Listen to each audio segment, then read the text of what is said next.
Vítáme tady velkého šéfa našeho 15. františkánského setkání a chci se ho zeptat, jak se vlastně k tomuto šéfování dostal, jak vzniklo toto františkánské setkání. Přímo toto nebo? Toto, jak vůbec průběh františkánských setkání. Jak to začalo?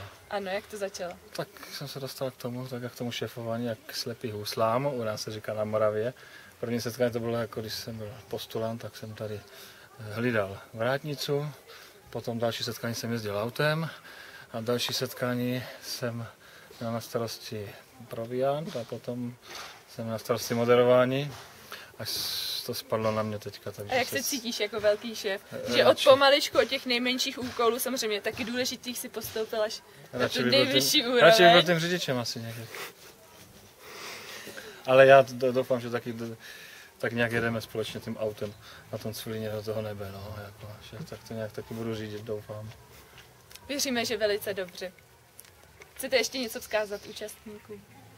No tak, aby se tady cítili dobře, no, aby, když já budu řídit, tak aby se tím víc modlili, abych neskončila v tom vtipu. Aby nám neusl v tom autě. Ano, aby se neskončil ten kněz, který když kázal, tak všichni spali a když ten řidič řídil, tak všichni se modlili, tak doufám, že když to budu řídit, tak všichni se budou modlit, aby to skončilo, nebo spíš, aby to dobře skončilo.